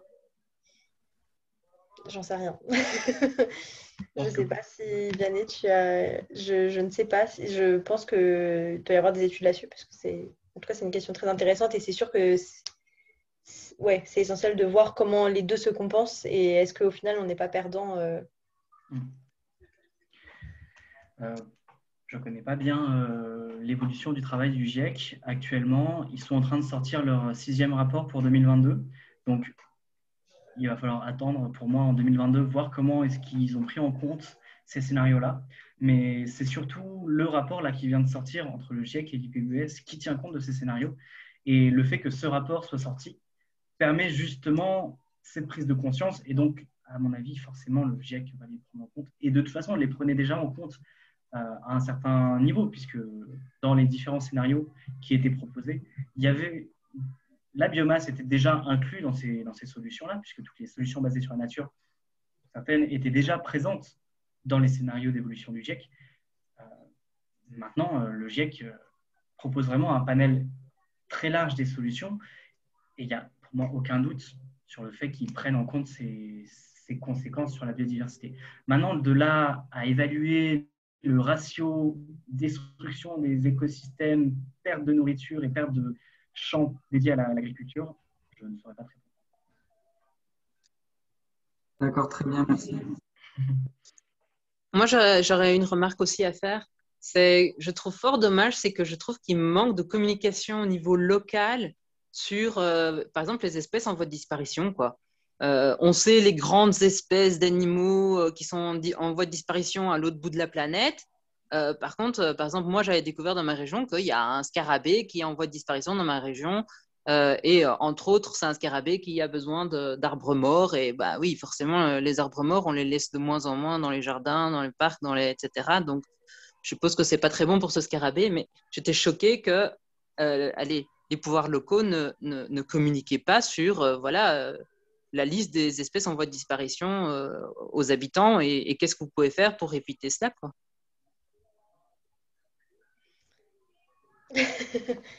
Si tu veux, même... Non, enfin, je voulais pas te couper. Si enfin, Non, mais donc voilà, je non, sais, ouais, je sais pas qu'est-ce qui est fait par rapport à ça. Il n'y a rien qui est fait ou je sais pas, c'est bizarre. Alors, je te donnerai la parole, Kevin, après si tu veux. Mais principalement, ils communiquent, puisque tu as pu trouver cette information-là. Les organismes pour la biodiversité font des rapports et si tu vas sur leur site, tu es capable de trouver les espèces en voie de disparition. Maintenant, la question, c'est comment est-ce que ça arrive dans le discours mainstream et dans le débat public. Et c'est là tout l'enjeu en fait de la biodiversité, c'est de faire prendre conscience aux gens que la biodiversité existe, que la biodiversité est présente même à l'échelle locale, même à l'échelle des villes, puisque la biodiversité des villes, c'est un vrai enjeu également. Être capable de proposer des îlots de biodiversité dans la ville pour préserver, pour lutter contre les îlots de chaleur, pour préserver un peu le bien-être au sein d'une ville. On a besoin de la biodiversité et ça permet de s'adapter au changement climatique. Mais maintenant, comment communiquer là-dessus? Eh bien, on peut faire venir tous les experts du monde sur les plateaux télévision. Si vous n'avez pas le public pour vous y intéresser et si vous n'êtes pas invité en fait sur les plateaux télé, et si votre voix n'est pas écoutée, en fait, vous faites ça dans le vide. Et c'est un peu tout le problème qu'on a avec la biodiversité en ce moment. Oui, parce que donc moi, par exemple, ma ville, elle a jamais communiqué sur ce sujet, quoi. Si ça tombe, même ma ville n'est même pas au courant qu'il y a cette espèce qui est en voie de disparition sur son territoire, quoi. Ouais. Après, comme tu soulignais, Vianney, il y a ce décalage entre biodiversité et climat, par exemple, où le traitement médiatique est complètement différent et la biodiversité n'est pas du tout entendue. Après, au sein même du problème de l'érosion de la biodiversité, comme tu disais, Magali, il y a un problème aussi, il y a des disparités en fait en termes de quelle biodiversité on montre, quelle biodiversité on met en avant. C'est un peu ce truc des espèces porte-drapeau ou des espèces emblématiques. Certain nombre d'espèces qu'on met en avant en disant ah, regardez les pandas, les baleines, voilà, tout ça, parce que ça fait rêver tout le monde et qu'il y a un lien émotionnel en fait sans doute plus fort avec ce genre d'espèces et qui est aussi créé par une médiatisation plus forte. Et du coup, en fait, c'est l'information sur la perte de biodiversité est parfois très, voire trop focus sur certains types d'écosystèmes emblématiques, certaines espèces emblématiques, et mettre dans l'ombre toute une biodiversité cachée dont on ne parle pas, alors que d'un point de vue fonctionnel, elle est tout aussi importante. Après, est-ce que c'est bien, enfin, est-ce que c'est bien, est-ce que c'est pas bien? Forcément que ça serait amélioré. Après, cette idée de vouloir communiquer sur certaines espèces en particulier, ça peut avoir des avantages dans la mesure où ça touche un public plus large, ça crée une connexion. Forcément que voilà, si on commence à te montrer des bébés pandas qui meurent ou des koalas dans les incendies en Australie, comme on avait pu voir, ça touche les sentiments beaucoup plus que si on te dit ah, regarde ce scarabée qui n'a plus son bois mort dans ton jardin. En fait, peut-être que toi, ça te touche, mais je pense que d'un point de vue plus mainstream, si tu veux lever des fonds, bah, vaut mieux une photo d'un bébé koala dans un feu plutôt que d'une scarabée dans ton jardin. Je dis pas, enfin c'est un constat. Je dis pas que c'est une bonne chose, mais voilà, je pense que c'est une réalité. Et après, c'est quelque chose qui je pense, devrait aussi se résoudre par de l'éducation de la biodiversité, de la sensibilisation à la biodiversité qui devrait être faite beaucoup plus, quoi, et pour les jeunes, sur les enfants, pour justement recréer un peu ce lien émotionnel à la biodiversité qui nous entoure et qu'on ne soit pas juste touché par les pandas et les baleines, mais qu'on se sente aussi ce lien et ce devoir de préserver la biodiversité qu'on a en bas de chez soi. Le problème aussi du panda et autres, c'est que, ok, ça sensibilise les gens et ils vont peut-être se donner bonne conscience en donnant de l'argent. Mais au final, le jour d'après, ils vont partir en avion, ils vont faire des voyages, ils vont se dire c'est bon, je vais donner de l'argent pour le panda, je fais ce que je veux maintenant. Ouais, ça déconnecte, c'est trop loin en plus et on n'a pas assez ce lien direct. Direct, voilà, exactement.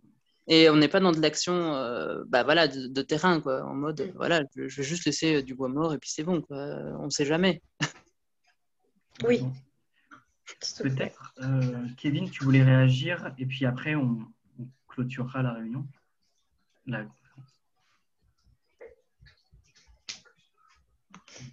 De Green Global Project, tu voulais intervenir?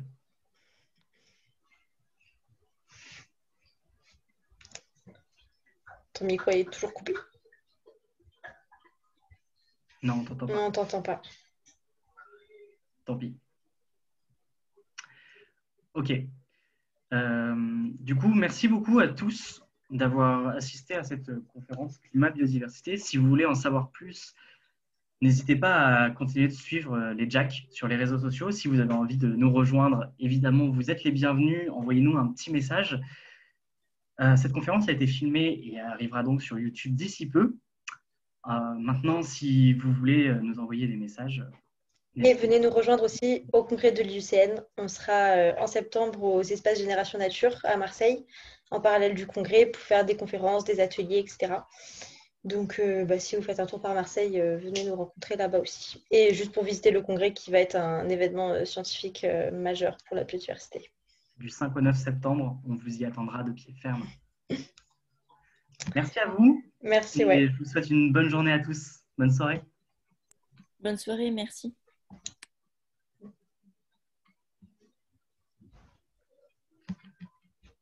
Ok, c'est fini. Elena, tu es toujours là?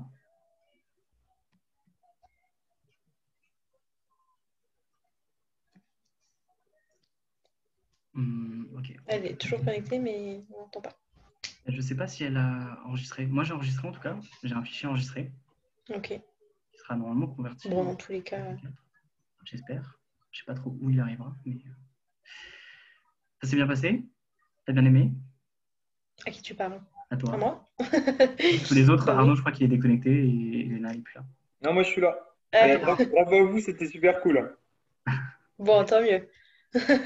J'irai revoir ça sur YouTube quand ça passera pour me rappeler de certains passages. Mais ouais, il y a plein de choses que je connaissais pas du tout et c'est super intéressant. Un peu technique, mais du coup, c'est pour ça que je retournerai voir et j'irai voir un peu les liens, tout ça que vous avez mis sous les slides. Là, j'ai vu. Qu'est-ce que tu as trouvé technique? Il y avait des trucs, tu sais, il y avait beaucoup de chiffres, je sais plus quoi exactement, mais il y avait beaucoup de chiffres des fois, donc c'est vrai qu'il faudra que je retourne voir un petit peu, mais il faut aussi que ce soit technique parce que parfois, il n'y a pas d'autre choix que de mentionner les chiffres. Donc, bon. Merci du retour. Ouais. Non, mais c'est vrai, pour que ce soit grand public. Bah oui. Mais après, bon, je comprends pas, comme tu dis, parfois, c'est un peu frustrant aussi de rester juste sur du superficiel. Vous êtes des personnes Ouais, intelligentes, donc... Surtout quand on bosse dessus toute la journée. ouais, Eh je oui. comprends, bah ouais. Ouais, ouais, Non, mais non, c'était mais chouette, ouais. puis il y a des bonnes questions à la fin, finalement. Ouais, Voilà, c'était intéressant. C'est toujours intéressant les échanges à la fin. Peut-être qu'on aurait pu du coup être plus court et avoir plus d'échanges. Je sais pas. En tout cas, c'était sympa. C'est vrai que ouais. les échanges, c'est vrai que c'est hyper important pour déconstruire un peu certaines choses et en même temps pour approfondir s'il y a des points qui n'ont pas été compris ou etc. quoi, des craintes.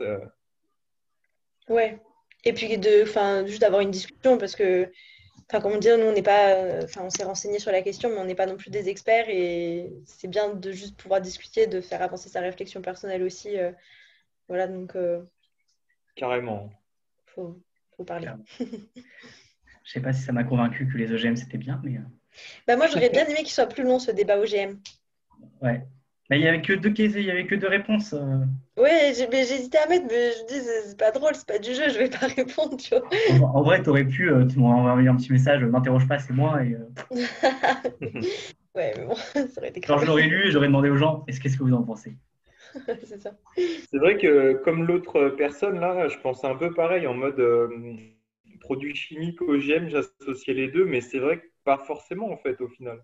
Ouais, moi j'ai une position assez pro OGM en fait. Enfin, en fait, c'est parce que c'est pour ça que j'ai fait un peu le petit aparté, enfin pour moi, il faut vraiment faire la différence entre comment les OGM, quels OGM on utilise aujourd'hui, comment ils sont utilisés et qu'est-ce que c'est juste la technologie OGM, juste le fait de modifier génétiquement un organisme et comment on peut se servir de ça. Parce que effectivement, voilà, la manière dont on les utilise aujourd'hui, c'est pas optimal, ça a plein de problèmes, que ce soit d'un point de vue santé, d'un point de vue écologie. Mais ça ne veut pas dire qu'il faut jeter complètement cette technologie à la poubelle. Et je suis un peu aussi partisane de toute façon, le problème, il est tellement grand que toutes les solutions sont bonnes à prendre. Et qu'il ne faut pas se focus uniquement sur la technique et nous dire que la science va nous sauver et que voilà, c'est pas l'idée de se dire ça, mais que ça va être un élément de solution et que bon, pour moi, c'est des technologies qui ne sont pas non plus à exclure totalement, quoi. C'est juste qu'il faut avoir après une éthique forte et que dans la mise en place de ces techniques-là, voilà, faut qu'elles soient bien faites, quoi. Et c'est pas forcément le Ouais, truc. mais tu vois, genre sur les études qu'il y a eu sur les singes en Afrique de l'Ouest, tu as du maïs transgénique qui, en se développant, développe une espèce de surcouche toxique pour les insectes. Mais en fait, bah, tu as les singes dans la forêt d'à côté, eux, ils sont très contents d'avoir du maïs. Du coup, ils Ouais, ils vont descendent, bouffer tout le maïs. ils vont bouffer le maïs. Et en fait, on se retrouve avec des forêts de singes où tu as des singes avec des bras atrophiés, des visages complètement défigurés. Détruit Et c'est en ça. train de décimer complètement la population de singes de ces pays-là. Parce que du coup, c'est toxique pour les singes aussi. Ah non, Ah, pour c'est les moins toxique insectes. c'est toxique pour les insectes. Mais du coup, techniquement, si les singes en mangent, bah, Ouais, ils vont pas mourir, mais ça va impacter leur physique, quoi. mais tu vois, parce que c'était le but de cette technologie, Ouais. que les insectes viennent pas bouffer les. Voilà, enfin, on retrouve un peu ce truc de pareil, de pesticides, d'intrants chimiques, etc.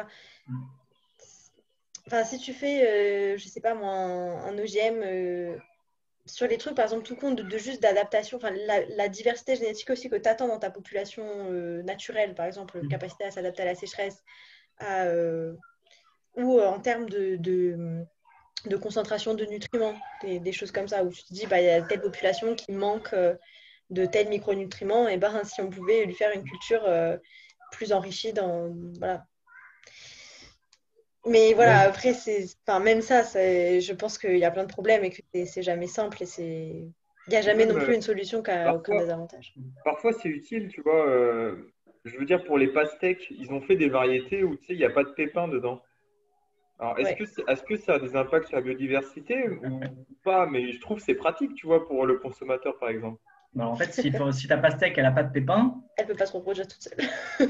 voilà. Oui, bien sûr, mais après, Donc ça veut dire il est ça veut dire toi-même, que tu tu vois. perds en autonomie agricole et Ouais. tu es dépendant des organismes qui vendent les graines chaque année et tu peux pas faire monter ta pastèque, tu peux pas cultiver ta pastèque et en récupérer un huitième pour récupérer juste les graines et faire ta culture l'année d'après, tu vois. Ouais, c'est vrai. Ça favorise la dépendance aux grands groupes industriels. Mais j'imagine que dans certains cas, j'ai pas d'exemple parce que j'y connais rien en OGM, mais dans certains cas, ça doit être positif quand même, les OGM. J'ai pas Je crois d'exemple, que, mais par exemple, quand je pensais au truc des micronutriments, alors ça fait longtemps, je ne sais plus, mais je crois que en Asie, ils avaient fait ça s'appelle du riz OGM qui était enrichi en bêta-carotène parce que les populations locales manquaient de ce nutriment-là.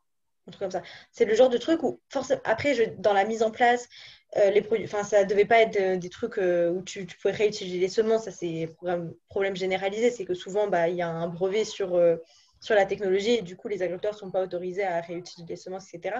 Mais en soi, moi, je trouve que cette idée-là de se dire on va faire un OGM pour apporter un nutriment qui manque à une population, enfin, c'est une bonne idée en soi. carrément. Oui, à condition que tu aies une libéralisation des brevets sur les graines, que ça soit des semences reproductibles, Ouais. que ce n'ait pas d'impact sur la biodiversité alentour et que l'unique but, ça soit de s'adapter et de résister au changement climatique. Donc techniquement, avoir des espèces qui nécessitent peu d'eau ou peu de nutriments.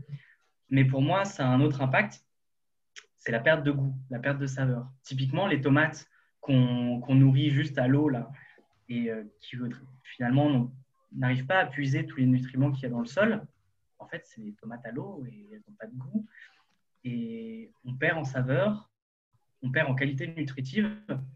Et c'est un peu ce qui s'est passé là depuis ces dernières années. Quand tu regardes les qualités nutritives des différentes espèces, sans même rentrer dans les OGM, mais juste avec la sélection qu'a fait l'homme, on a des espèces qui sont de moins en moins nutritives parce qu'on a sélectionné les plus résistantes. Mais en fait, les plus résistantes pour s'adapter au changement climatique, ce sont celles qui puisent le moins de ressources dans le sol, et donc celles qui ont le moins de goût.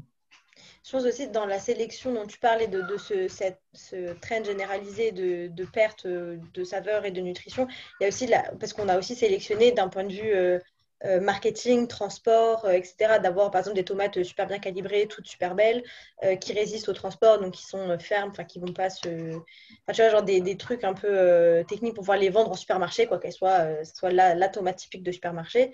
Et du coup, c'est pas les caractéristiques qu'on a sélectionnées pour ça, c'est pas des caractéristiques de saveur et de nutrition. Et c'est pour ça aussi qu'on a perdu ces caractéristiques-là. C'est pas forcément que au regard du changement climatique, c'est ça que je veux dire. Ouais, je vois ce que tu veux dire. Mais ouais.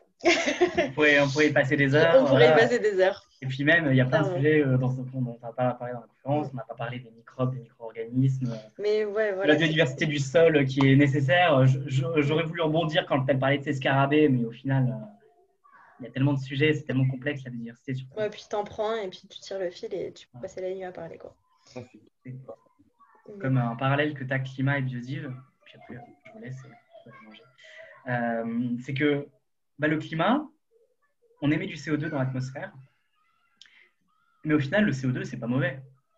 Le CO2 en soi, c'est ce qui permet qu'on ait une Terre qui ne soit pas à moins 18 degrés. Donc un peu de CO2, c'est bien. Le problème, c'est que l'homme met trop de CO2 et donc on détruit l'équilibre. Et en fait, pour la biodiversité, c'est pareil. Les espèces, elles s'éteignent naturellement. On est de l'ordre de 0,1% d'espèces qui disparaissent chaque décennie de mémoire. Ça veut dire qu'on a quand même un renouvellement des espèces. Et plus les espèces évoluent, plus elles laissent la place à d'autres espèces. Et donc, le fait de faire disparaître des espèces, en soi, ce n'est pas mauvais. Ça permet une régénération de la génétique et des différentes espèces. Maintenant, la question, c'est quand il y en a trop qui disparaissent, ou quand l'homme fait trop disparaître les espèces, c'est là où on arrive à un déséquilibre.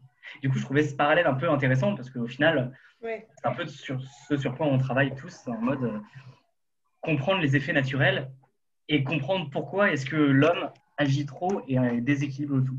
Et ça donne des super arguments aux climato-sceptiques et biodiversité sceptiques qui disent ouais, la biodiversité, elle s'est toujours éteinte, c'est pas l'homme qui a détruit la macrofaune pendant le Quaternaire. C'est toujours le même problème, c'est que c'est une question de vitesse du changement et d'origine, quoi, que c'est nous qui foutons la merde et que c'est plus un processus naturel.